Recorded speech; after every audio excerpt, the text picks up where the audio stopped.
Oh, and there was blood on the collar, by the way. Wow. And the hat and the collar had both had some slashes on them, indicating, so all this kind of kind of indicated maybe some foul play. So the hat collar is just a hat band. So it's the hat and the collar. So the collar was, it was a shirt collar. Okay, that's because they used to, they had detachable shirt collars. Yeah, because they had that, and then they had also those like long garter sleeves that you see with the cuffs and the. They're like these big, just like like tie here and tie over. Yeah, your, you always see the shopkeepers and stuff like that. Yes, and I was just say the accountants and the guy with the green billed hat on. Yeah, so those were to protect their shirt sleeves, so they didn't have to wash them as much, and then the collars were also detachable because that's like where you sweat, so you didn't, because you have like the one or two shirts at the time, right? Exactly. So you just remove your collar and wash your shirt sleeves, and you're good to go. So it's a hat, a shirt collar, and the comb is just a regular comb. Just a regular like a hair comb. As far as yeah. Okay, exactly. Just making sure. Yeah. It really is funny. Actually, clothes in those days, this is pre-industrial revolution, they really were a lot more expensive. Yeah, they were. I mean, they were more expensive, but they were like more durable, and then they were more kind of. Yeah. But anyway, back to our story though. So news gets back to Camden that Harrison is missing and presumed dead. So everybody, of course, rushes out to the countryside and starts beating the rush looking for him, because this was what was popular entertainment at the time. Of course. Yeah, they didn't have TV and the internet, so what the hell? Poor bastards. But they found nothing at all. Naturally, of course, suspicion fell on John Perry since he had gone out that night and not come home, and that was kind of hinky. Which didn't make any sense. No, not entirely, no. So the next day, Perry was brought before a justice of the peace who asked him why he stayed out the night that he went out to find Harrison. And Perry tells this kind of strange story, which you guys are familiar with, but I'll repeat it for our listeners. So he sort of left the house and ventured out a little ways, and then comes back because he was afraid of the dark. Doesn't go back inside the house though; just comes back to the gate, and then a local guy stops by, and together they venture out into the weeds a little bit. But then Pierce had to leave, so Perry goes back to the gate, and then he goes inside the hen house, lays down for an hour or so. And then around midnight, the moon was out, so he got out again and left and went down the road because, well, there's moon, so I can see. Who's Pierce? Pierce was just some random local dude that just happened by. You just said it like we were supposed to know who that person was. He worked on the estate. Yeah, I think so. And also he verified actually some of what Perry said, although there wasn't much because he just basically ran into him and they went off in the weeds and came back, and so that's it. Really sounds like maybe somebody was shirking their duties and drinking. It could have been. That's what this guy's story sounds like. And finds his stash under the hedgerow, and pulls out his bag and makes himself a generous joint, and lights up, and no, maybe I don't know. Who knows what he was into. I mean, he could have been scared of the dark, but also like too scared to say he was scared of the dark, and also too scared to come back without having found anything. I mean, maybe he thought he would just hang out and just come back and say, no, I looked all over, couldn't find him. I know. Yeah. And actually, in those days, of course, it was more dangerous to be out on the road at night. Oh, for sure. Yeah, wasn't it as if there were street lights? Yeah, there were no street lights, and there were definitely, robbery and all kinds of stuff was going on. So it's understandable that he felt a little reluctant to go out there. Yeah, but it's still kind of a weird story. Yeah, it is a weird. So his story is weird. He goes out down the road again. The moon is out now, but damn it, some mist comes up. So he gets lost in the mist, which I don't really understand because these roads in Britain at the time were all surrounded by hedges. So how do you get lost? If you just bounce off the hedges one side to the other, I guess. I don't know. But so he slept under a hedge that night. And then at dawn the next morning on Friday, he continues on to Charingworth, where he spoke to a few locals who had seen Harrison. And then he heads home, meets Harrison's son, Edward, on the way, and then they went to Everton, etc., as we know. He was asked why by the Justice of the Peace he didn't, at midnight when he got up to leave again, why he didn't just go inside the house to check and make sure that Harrison hadn't come home. And he gave this story like, well, there was a light on in the bedroom, and I knew that if that light was on, then that's because Harrison wasn't home, because it would have been out. Okay. All right. So, his story is semi-understandable. Yeah. I don't know. You'd think he would check, but he didn't. It was not exactly incriminating. It didn't quite make total sense, and so he was kept in custody in Camden for about a week because of this. And while in jail, apparently he told some people a few stories, which one, a tinker had killed Harrison. Another story, one of the servants in the neighborhood had robbed and killed Harrison. His body had been hidden somewhere in Camden. So this guy sounds like he's just a blowhard blatherer. I think so. Yeah, and maybe not that much smart. to his detriment. Maybe not that smart. That's the first rule of thinking sideways is when you're under arrest, keep your mouth shut. Yeah, but also don't plead the fifth at the same time. Oh yeah, no, that looks bad. Just don't talk. Yeah. Just pretend to be mute. Exactly. Hand him the card. Says, Pointed thing. Yeah. He loves the lamp. Loves lamp. Yeah. You ask for a pen, like a pencil and paper, and then when you get it, you just grab the pencil and make a big X. And then look at it like you're really proud. Yeah. Yeah. Okay, anyway, I totally. So on August 24th, Perry is again brought before the Justice of the Peace, and this time Perry tells the Justice that Harrison had been murdered. So totally different story, but not by John Perry. He said that his mother Joan and his brother Richard had done the deed. And so to make this sort of long story short, he said that ever since he took this job with the Harrisons, and the Harrisons were well-off people because they worked for the Viscountess, right? Mm-hmm. And so he got this job as their servant. So ever since then, his mother and his brother, he said, had pestered him to help steal from them or whatever, rob from them because they needed the money. And so they wanted him to basically tell them in advance when Harrison was going to go out to collect rent money so they could waylay him on the road and rob him. So on the Thursday morning that Harrison was at Charrington, John Perry told his brother Richard where Harrison was going. And then later that evening, about when he was heading out to look for him on the road, that was about 8:30, 8:45, John Perry met Richard Perry at the gate, and they went down the road looking to intercept Harrison. Richard being his brother. Richard Perry.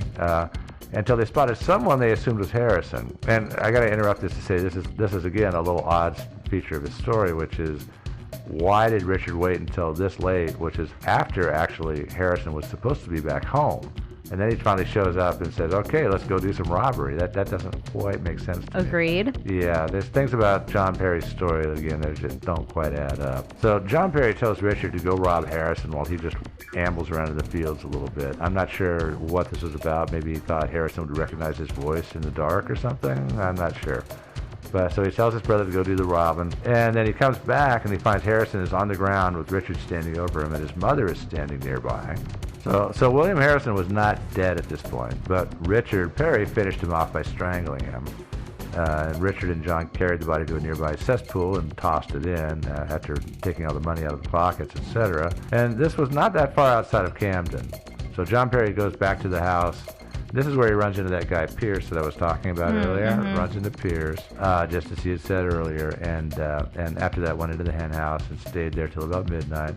But the difference is he had kept Harrison's hat, collar band, and comb because after the moon came up, he took him back out on the road a little ways out and dropped him on the road, so it looked like he'd been actually waylaid and accosted somewhere different from where it actually happened. And crime scene staging, right? Classic, Mm-hmm. Yeah. And then of course he sets off towards Charrington to complete his fishy story. And he also confessed that just the year before, William Harrison's house had been broken into, and someone had stolen 140 pounds from it. The Prips were never found. And Perry told the Justice of the Peace that, well, Richard had done it using information that John had given him about where to find the money. Okay, so he fessed up to that too. And so, of course, Mother Joan and brother Richard were arrested, and of course the cesspool was dragged and searched for Harrison's body. I don't know if they put a guy in a scuba suit or what to send him down to search the bottom of that. Probably not. I'm going to guess a weight and a rope. Yeah, probably. But they didn't find his... Stinky hands. Oh, yeah, it just sounds disgusting. But, well, they didn't find his body, and they checked every other pool in town also, fish pools or ponds or whatever. They found nothing, and then they searched the entire town. There's some ruins of the original estate, the Camden estate, and they went through all that stuff. And so they found no body. But anyway, the rest of the family, Joan and Richard, the mother and the brother, denied all the charges, of course. They said it was all just BS, which was what you'd expect them to say. John stood by his story. And there was one incriminating piece of physical evidence, which is a bottle of linen tape that was found on Richard Perry. And a policeman showed it to John Perry. And John Perry said, oh, yeah, that's a string that my brother used to strangle my master with. So that's the only physical evidence they've got. Of course. Yeah. So they don't have the body. They maybe have a murder weapon. And as far as evidence of the burglary, well, Richard had told John after the burglary that he buried the money in his garden, and they were just going to leave it there until everything cooled down. it was safe to spend it. So it was still buried in the garden as of this point, right? They went and dug up the garden. Authorities did. They found no money. Weird. Yeah, I know. So John's stories, he's confessed these major crimes. There's no evidence to back up anything he's actually said. And of course, his mother and his brother deny everything. But nonetheless, in September, the following month after the disappearance of Harrison, all three of them were indicted for burglary and also for robbery and murder. Yeah. And the judge refused to try them on the robbery murder charge because the body had not been found, and this is like less than a month after he disappeared. And so he thought, oh, it's just not quite right to charge somebody with murder when he could just be off somewhere gallivanting around the country, right? Doing something, that makes total sense. Yeah, and so he wouldn't charge him on that, but they were still tried for the charge of robbery, and they pleaded not guilty, but then they changed their plea to guilty because this came after. And this is where you get a little free English history lesson, which I'm sure all our British listeners are going to love to hear. Again. Yeah, refrain from sending me. Yeah, they haven't heard this before. Yeah, Never. telling me I got everything wrong. But they changed their pleas to guilty and asked the court to grant them amnesty for the crime because there was a pardon in active oblivion of King Charles II that had recently come down. And so they got a pardon, and that was that. Charges dismissed. And in case you're confused about that, I'll give you a quick background. This happened right after the end of the English Civil War. In 1649, Charles I was beheaded, and the monarchy and the House of Lords were abolished. England was declared to be a commonwealth with a more representative form of government. Make sense? Yeah, but Cromwell, and people hated Cromwell. Well, this is before Cromwell, actually. He was like this. Cromwell came out of this. Cromwell was around, but the things that he really didn't like were the Protectorate, which came after the Commonwealth. But the Commonwealth didn't work out so well. In 1653, Oliver Cromwell was declared Lord Protector, and this period is called the Protectorate, and Cromwell ruled with all the powers of a king, but he was totally not a king. Got it? Yeah. Totally not at all. Not even close. Not even close. But it turns out life under the Protectorate was more repressive than it had ever been under the monarchy. Almost like it was a dictatorship? Yeah, with kind of like fancier that. name? Yeah. And so eventually Parliament proposed to restore the monarchy, and they offered the throne to Prince Charles, son of Charles I. Oh. Yeah. Like Charles, the one Prince Charles. that we have now? Yeah, the same. The same Prince Charles? No. He looks like he's been around that I was going to long. say, because that Prince Charles is actually Prince under his mom, the Queen. All right, fine. So different Charles, but Okay. You guys are making this confusing. yeah. well, no, the English made this confusing by naming all of their same humans the same people things. I know. The same people thing? It made sense. Shut up. Why isn't there a king? descriptor. Why is there not a King Javier or a King Manuel? Yeah, or Well, they a are King in Devon. different Or King countries. Boris? Yeah. Yeah. Anyway, sorry. Let's. Yeah. So, how does this affect the guilty plea? Well, okay, so when Parliament offered to restore the monarchy and give him the throne, they made it a condition of his return that he issue a general pardon for all crimes committed during the Civil War, the Commonwealth, and the Protectorate.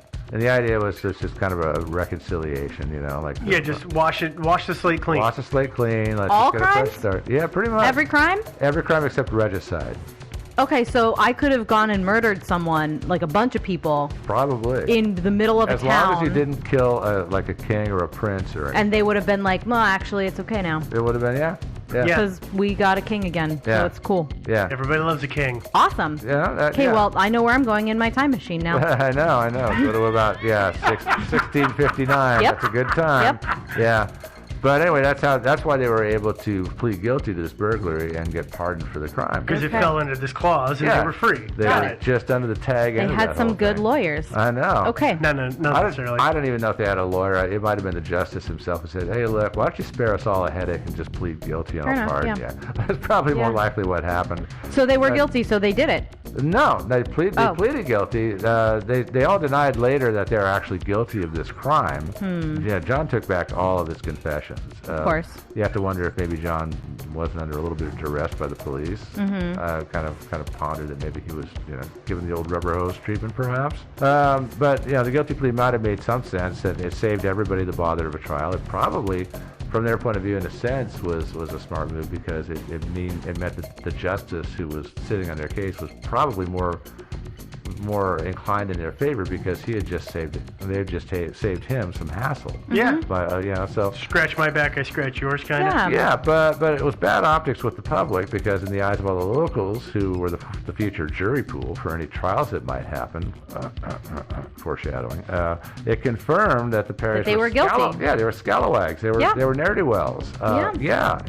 It confirmed that not only had they wanted to rob William Harrison, but they actually had robbed him. And killed him. And so, not necessarily, but it made it easier to believe later on down the line that they had waylaid him and robbed him and murdered him. Mm-hmm. And eventually they were tried on those charges, of course. That didn't happen until the next year, March 1661. And by this time, of course, there's still no body, but people felt a little more comfortable about the situation because it's been like 8 months. Mm-hmm. I was going to say, so it's been like a year-ish. It's been a while, and so, at least 6 months. And no word. And no sign of him. So and he had a wife. Yeah, he had a wife, and he had a nice job. Which he presumably would have probably sent a letter to his wife. Yeah. He would assume. I mean, in those days, just moseyed off. There were people who were kind of footloose and just moseyed off. Oh, yeah, it's a giant convenience. I really hate the way things are working right now. And it could be better somewhere else. Grass is greener. I can just easily leave. Absolutely. Hop on a horse and ride. Yeah, absolutely. But somebody like him, those were the days. Yeah, I know. I remember. Yeah. But somebody like Harrison, not so likely. Yeah. And they all pleaded not guilty, that is the Perrys, John and Joan and Richard. John, of course, said that he recanted his confession, said he had been insane and didn't know what he was talking about. And again, who knows? I mean, maybe he did have some mental issues even. I don't know. Yeah, I mean, they weren't really diagnosing these at the time. Not really all that well. And I still kind of believe that most likely the police kind of leaned on him hard. Probably. Yeah. But so, okay, sorry. I think we were just busy kind of like... laughing. Yeah. To be clear, they're being tried for the murder. Yeah. Okay. Yeah. For reals this time. For reals this time. Yeah, for reals this time. Yeah. Okay. Yeah. They were. Yeah. The whole burglary thing is long in the past. Okay. Now it's the murder. Now it's the robbery and the murder. Okay.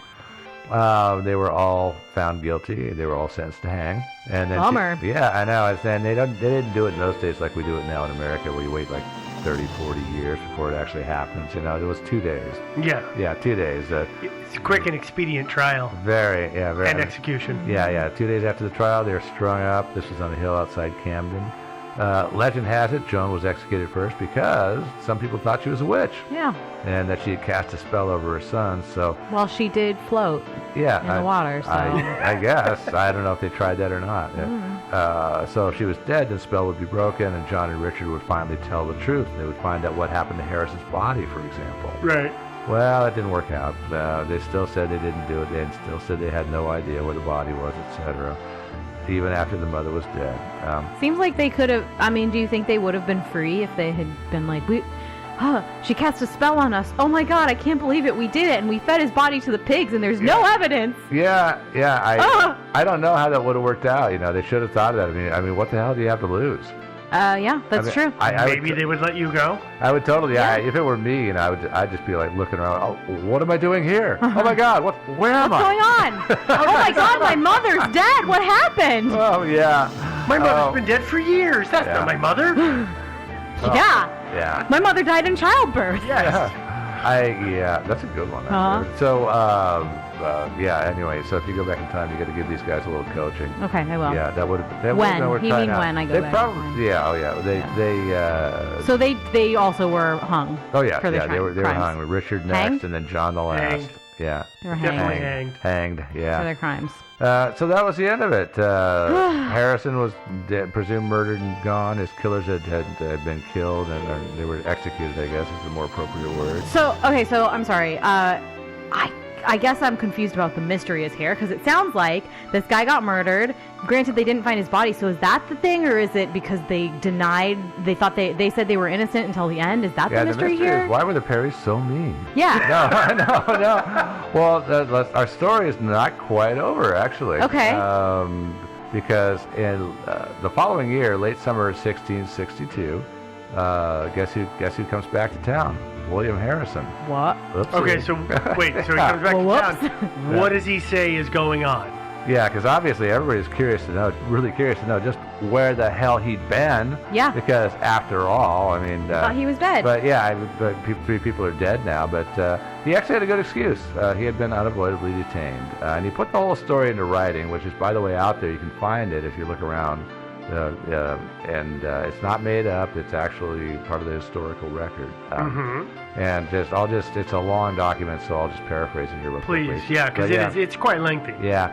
So when he set out that day, August 16th, 1616, he was accosted by 3 men on horseback on the road who stabbed him with a sword and then grabbed him and put him on the back of one of their horses and headed off to the east. They rode for about 3 days, staying the night in various isolated places, and finally wind up on the coast on the English Channel in a town called Deal, which still exists today, by the way. It's about 8 miles northeast of Dover.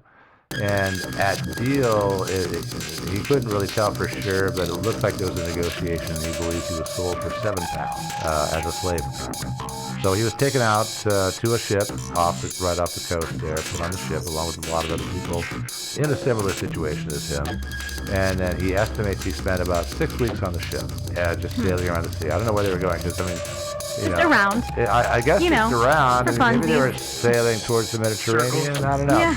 Seems like 6 weeks would have been plenty of time to get you anywhere you wanted to go. Almost anywhere in the world. But yeah, really. Okay. But anyway, they were on the ship for about 6 weeks, and then one day they came into contact with 3 Turkish ships. It's not clear if these were pirate ships or if they were just slavers or what, but he and all the passengers, who fellow slaves, I guess, were transferred across to one of the Turkish ships, and they spent an undetermined amount of time on that ship before they made landfall, which it turns out was in Smyrna, Turkey, which is where modern-day Izmir is now.